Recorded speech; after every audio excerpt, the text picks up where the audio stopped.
Al-qatlu fi sabilillah, dibunuh mati di jalan Allah, yukaffiru kulla syai'in, mengampuni semua dosa, ujungnya illad dain, kecuali hutang.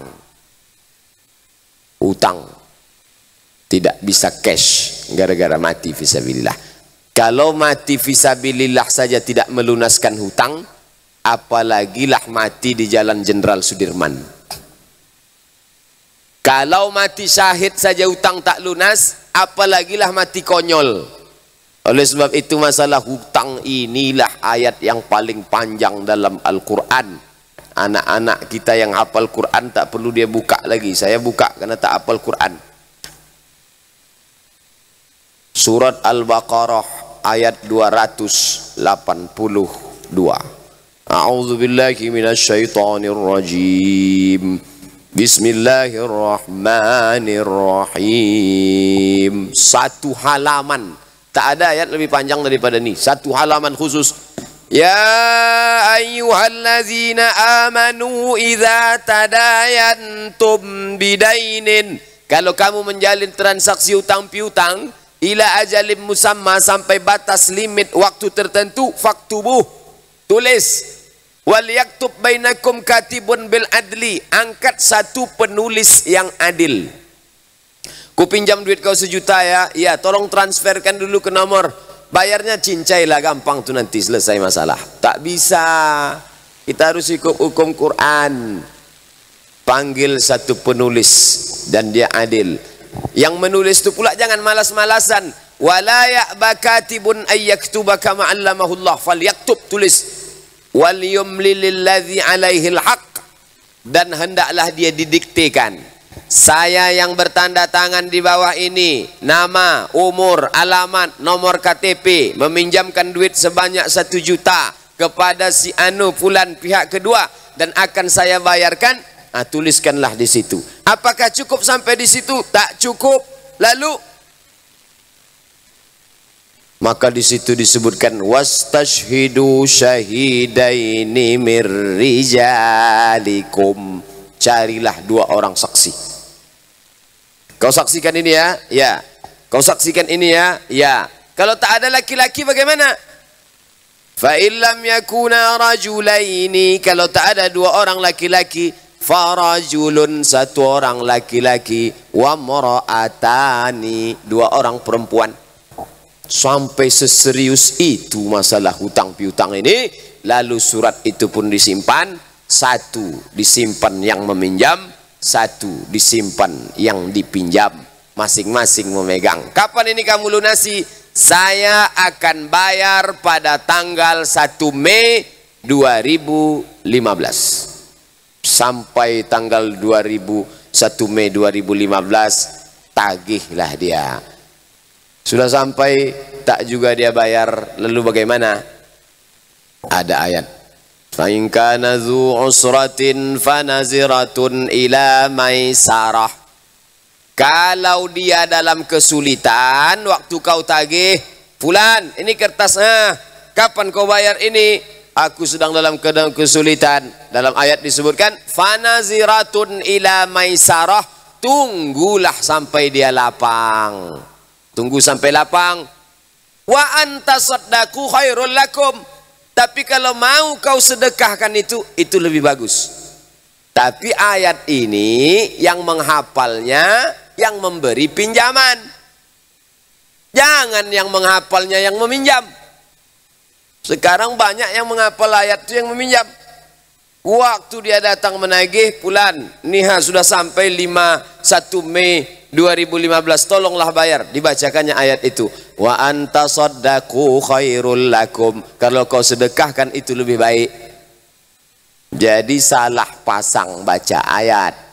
Yang meminjamkan itu yang menghafal kau sedekahkan baik. Sedangkan yang meminjam itu dibacanya lah ayat. Kalau sudah sampai masanya, maka tunaikanlah secepat-cepatnya. Karena dikhawatirkan mati. Nauzubillah, mati. Apakah mati hutang lunas? Oh, kalau mati hutang lunas enak sekali. utang banyak-banyak, habis itu langsung doa, Allahumma khtim lana bi husnil khatimah. Mati tak melunaskan hutang. Bagaimana kalau orang mati dalam keadaan hutang? Maka dalam Al-Quran disebutkan tentang ayat waris. Mim ba'di wasiyatin yusi biha audain. Dalam ayat lain, mim ba'di wasiyatin, wasiat tusuna biha audain. Dua, kalian berkumpul ahli waris, apa pertama dikeluarkan? Jangan bagi harta itu dulu. Apa yang dilakukan? Mim ba'di wasiyatin, pertama keluarkan wasiat. Berapa wasiat itu paling banyak? Sepertiga, tak boleh lebih dari sepertiga. Kalau dibaca surat wasiat, nah kalau aku mati nanti tolong ruko yang satu tuh kalian kasihkan ke anak yatim. Berapa harga ruko itu? 700 juta. Kekayaannya berapa? Cuman 1 miliar. Wasiat itu batal. Karena wasiatnya lebih dari sepertiga. Wasiat yang terdapat di dalam itu hanya boleh sepertiga. Kalau total hartanya 1 M, maka wasiatnya hanya boleh 333 juta. Yang 666 itu harus dibagikan kepada ahli waris. Setelah wasiat, audain, hutang. Makanya kalau datang panggilan, bang, kakak, adik, ayo kita kumpul, ini mau pembagian harta warisan. Jangan senang dulu. Bisa-bisa hutang sama wasiatnya menghabiskan sehingga dah balik dari situ tak dapat apa-apa. Malah ditimpa hutang piutang pula lagi. Oleh sebab itu apa maknanya? Masalah hutang ini tidak akan selesai dengan kematian. Bagaimana kalau orang mati lalu tidak mau membayar hutang piutang? Dia sudah makan haram, amalnya banyak, puasanya banyak, sholat sunatnya banyak, bahkan duit yang diutangnya itu dulu dipakainya untuk pergi haji, pergi umrah. Maka kalau sampailah ada niatnya untuk menggelapkan, dipinjam sini, pinjam sini, pakai sini, sikut sini, tanduk sini, sipak sini, makan sini dengan cara batil, cara haram. Innallaha tayyibun, Allah maha baik, la yaqbalu illa tayyiban. Dia tak menerima kecuali yang baik-baik. Yang tak baik ini tak diterima Allah Ta'ala.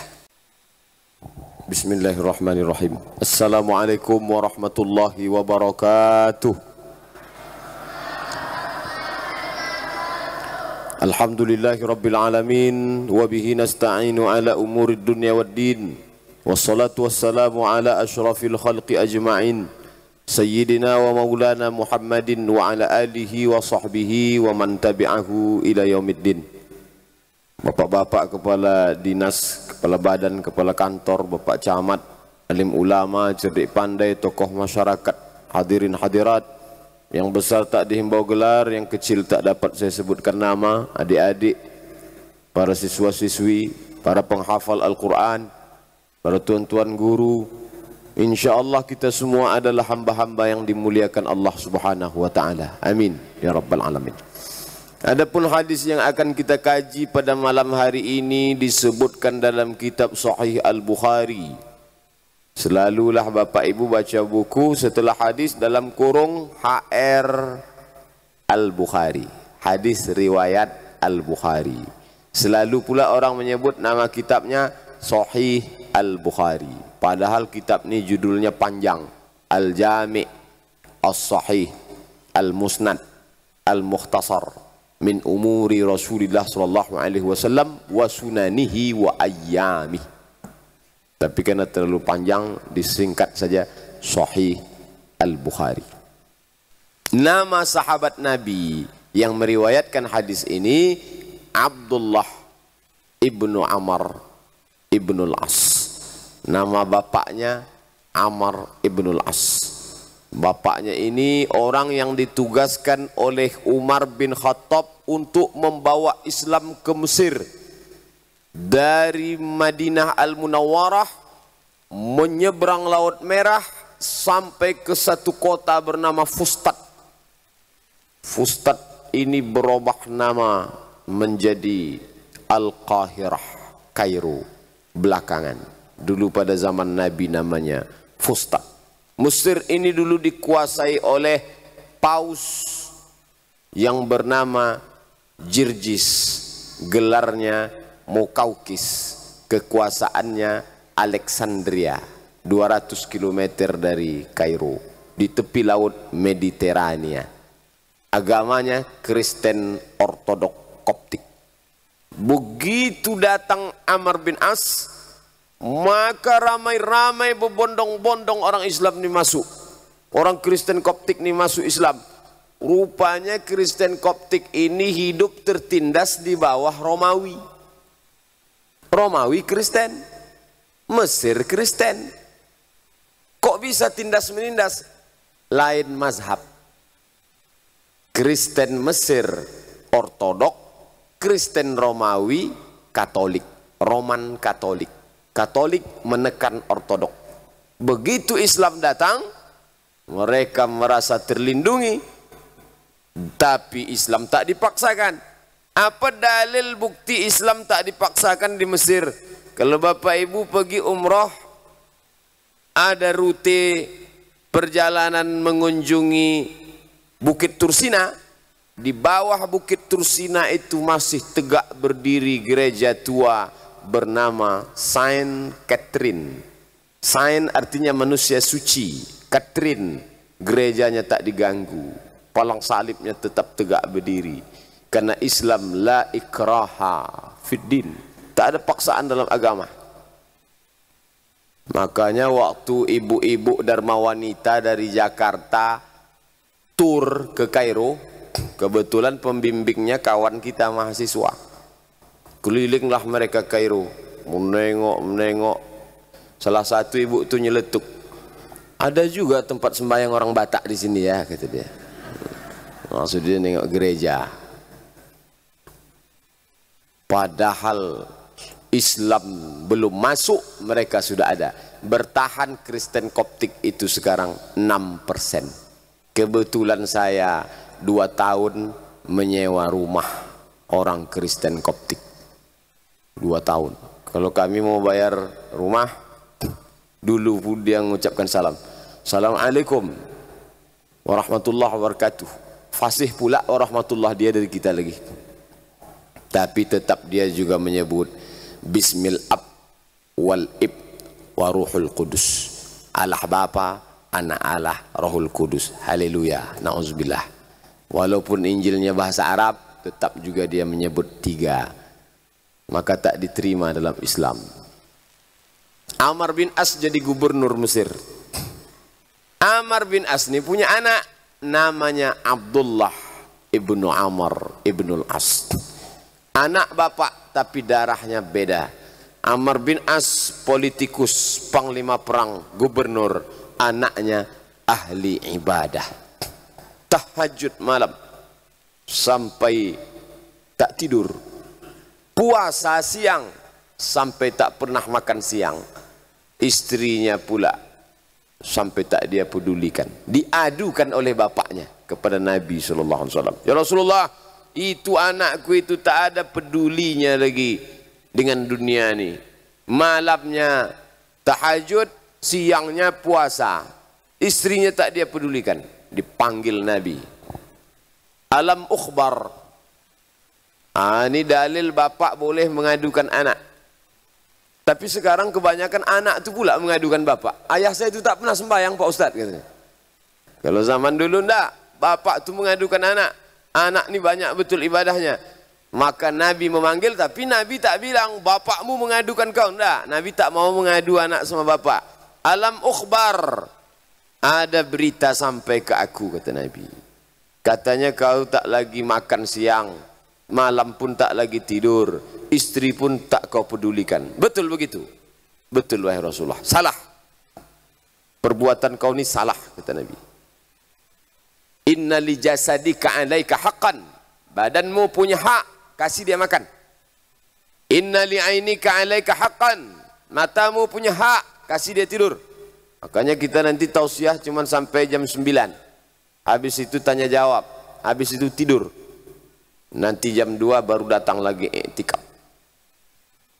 Kalau ada yang tak tidur sampai pagi, ya tak apa-apa. Tapi jangan pula besok diganti tak kerja. Kemana si Anu, kenapa tak masuk? Tidur Pak Ustaz. Sama saja, mubazir. Oleh sebab itu tetap tidur. Nanti i'tikaf, tahajud. Besok puasa sunat. Hari Jumat ya makan. Kita disuruh makan, tak boleh terus setiap hari. Matamu punya hak, kasih dia tidur. Badanmu punya hak, kasih dia makan. Istrimu punya hak, kasih dia perhatian. Wa ati dzi haqqin haqqahu, yang memerlukan haknya kasih dia hak. Kalau tak kau berikan haknya, berarti engkau sudah menyia-nyiakan amanah. Begitu Islam itu, seimbang. Wa kadzalika ja'alnakum ummatan wasata.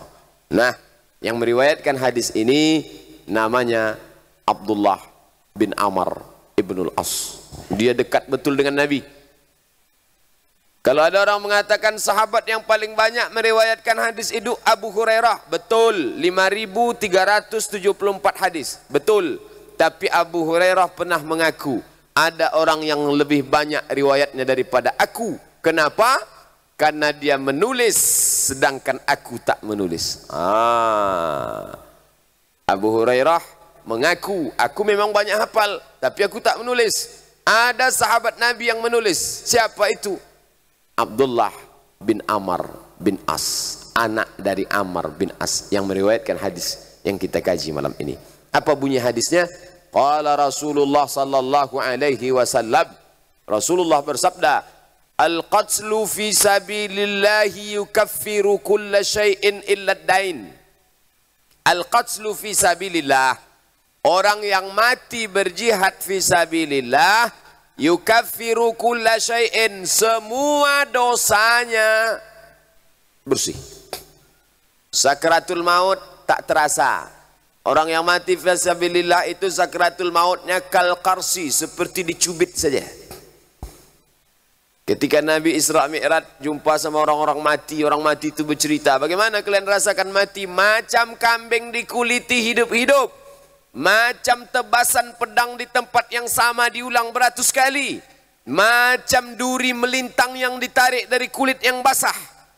Mereka merasakan sakratul maut macam dicubit saja. Maka banyak betul pejuang di Palestina itu yang mati dalam keadaan tersenyum. Kenapa senyum? Macam dicubit. Yang mencubit malaikat pula. Tidak merasakan azab kubur. Sahabat bertanya ke Nabi, kenapa mereka tak merasakan azab kubur ya Rasulullah? Satu tebasan pedang di kepalanya, satu tusukan tombak di jantungnya, satu tusukan anak panah di tangannya, itu sudah cukup mewakili azab kubur. Kita pontang-panting bolak-balik subuh, zuhur, asar, maghrib, isya. Allahumma inni a'udzubika min azabi jahannam wa min azabil qabri. Jauhkan aku dari azab jahannam, jauhkan aku dari azab kubur. Belum tentu selamat. Dia satu tebasan pedang di kepalanya cukup mewakili azab kubur. Tidak dihisap. Sakratul maut tak sakit, azab kubur tak kena, tidak dihisap. Tapi tengok ujung hadis ini. Al-qatlu fi sabilillah, dibunuh mati di jalan Allah, yukaffiru kulla syai'in, mengampuni semua dosa, ujungnya illad dain, kecuali hutang. Hutang tidak bisa cash gara-gara mati fisabilillah. Kalau mati fisabilillah saja tidak melunaskan hutang, apalagilah mati di Jalan Jenderal Sudirman. Kalau mati syahid saja hutang tak lunas, apalagilah mati konyol. Oleh sebab itu masalah hutang inilah ayat yang paling panjang dalam Al-Quran. Anak-anak kita yang hafal Quran tak perlu dia buka lagi. Saya buka karena tak hafal Quran. Surat Al-Baqarah ayat 282. A'udzu billahi minasyaitonir rajim. Bismillahirrahmanirrahim. Satu halaman. Tak ada ayat lebih panjang daripada ini. Satu halaman khusus. Ya ayyuhallazina amanu idza tadayantum bidainin. Kalau kamu menjalin transaksi hutang piutang ila ajalim musamma, sampai batas limit waktu tertentu, faktubuh, tulis. Wal yaktub bainakum katibun bil adli, angkat satu penulis yang adil. Ku pinjam duit kau 1 juta ya, ya tolong transferkan dulu ke nomor, bayarnya cincailah, gampang tuh nanti selesai masalah. Tak bisa, kita harus ikut hukum Quran. Panggil satu penulis dan dia adil. Yang menulis itu pula jangan malas-malasan. Wala ya'ba katibun ayyaktuba kama 'allamahullah, falyaktub, tulis. Wal yumlil ladzi 'alaihil haqq, dan hendaklah dia didiktekan.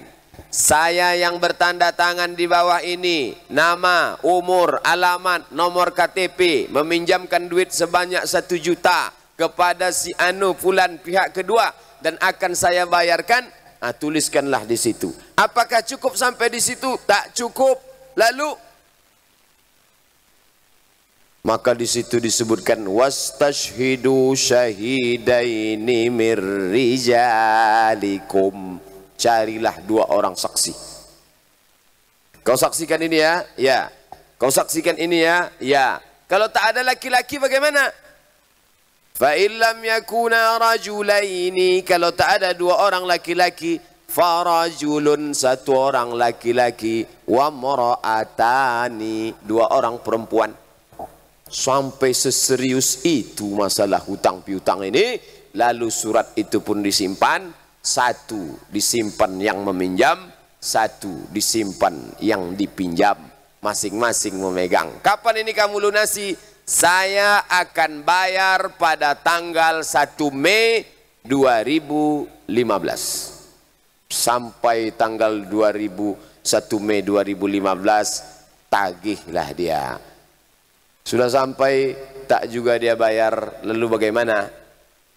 Ada ayat. Fa in kana dzu usratin fanaziratun ila maisarah. Kalau dia dalam kesulitan, waktu kau tagih, fulan, ini kertasnya, kapan kau bayar ini? Aku sedang dalam kesulitan. Dalam ayat disebutkan fanaziratun ila maisarah, tunggulah sampai dia lapang. Tunggu sampai lapang. Wa anta saddaku khairul lakum. Tapi kalau mau kau sedekahkan itu lebih bagus. Tapi ayat ini yang menghafalnya yang memberi pinjaman. Jangan yang menghafalnya yang meminjam. Sekarang banyak yang menghafal ayat itu yang meminjam. Waktu dia datang menagih, fulan, niha sudah sampai 1 Mei 2015, tolonglah bayar. Dibacakannya ayat itu. Wa anta saddaku khairul lakum. Kalau kau sedekahkan itu lebih baik. Jadi salah pasang baca ayat. Yang meminjamkan itu yang menghafal kau sedekahkan baik. Sedangkan yang meminjam itu dibacanya lah ayat. Kalau sudah sampai masanya, maka tunaikanlah secepat-cepatnya. Karena dikhawatirkan mati.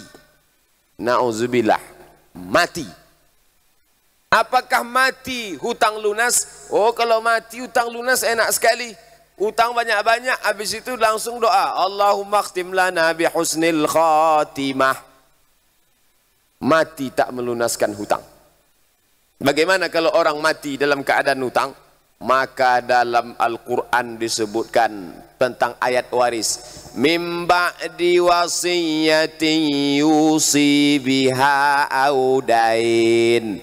Dalam ayat lain, mim ba'di wasiyatin, wasiat tusuna biha audain. 2. Kalian berkumpul ahli waris, apa pertama dikeluarkan? Jangan bagi harta itu dulu. Apa yang dilakukan? Mim ba'di wasiyatin. Pertama keluarkan wasiat. Berapa wasiat itu paling banyak? 1/3. Tak boleh lebih dari 1/3. Kalau dibaca surat wasiat, nah kalau aku mati nanti tolong ruko yang 1 tuh kalian kasihkan ke anak yatim. Berapa harga ruko itu? 700 juta. Kekayaannya berapa? Cuman 1 miliar. Wasiat itu batal. Karena wasiatnya lebih dari 1/3. Wasiat yang terdapat di dalam itu hanya boleh 1/3. Kalau total hartanya 1 M, maka wasiatnya hanya boleh 333 juta. Yang 666 itu harus dibagikan kepada ahli waris. Setelah wasiat, audain, hutang. Makanya kalau datang panggilan, bang, kakak, adik, ayo kita kumpul, ini mau pembagian harta warisan. Jangan senang dulu. Bisa-bisa hutang sama wasiatnya menghabiskan sehingga dah balik dari situ tak dapat apa-apa. Malah ditimpa hutang piutang pula lagi. Oleh sebab itu apa maknanya? Masalah hutang ini tidak akan selesai dengan kematian. Bagaimana kalau orang mati lalu tidak mau membayar hutang piutang? Dia sudah makan haram, amalnya banyak, puasanya banyak, salat sunatnya banyak. Bahkan duit yang diutangnya itu dulu dipakainya untuk pergi haji, pergi umrah. Maka kalau sampailah ada niatnya untuk menggelapkan, dipinjam sini, pinjam sini, pakai sini, sikut sini, tanduk sini, sipak sini, makan sini dengan cara batil, cara haram. Innallaha tayyibun, Allah maha baik. La yaqbalu illa tayyiban. Dia tak menerima kecuali yang baik-baik. Yang tak baik ini tak diterima Allah Ta'ala. Tapi dipakainya untuk baik Pak Ustaz. Disekolahkannya anak yatim, pergi dia ke Makkah setahun 2 kali. Allah hanya menerima yang baik-baik. Marwah, sofa, inna sofa wal marwata, pakai kain ihram nih. Inna sofa wal marwata min sya'airillah, faman hajjal baita aw i'tamara fala junaha alaihi ayat tawafa bihima, faman tatawwa'a khairan fa innallaha syakirun alim. Mau ke mana?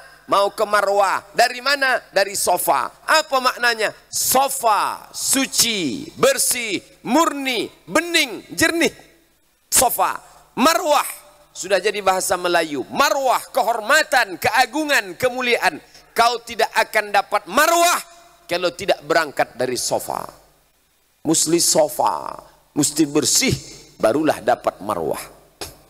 Bapak Ibu yang dimuliakan Allah Subhanahu wa taala, sebelum salat apa yang dulu kita bersihkan? Bersih tempat, bersih badan, bersih pakaian, bersih hati, bersih pikiran.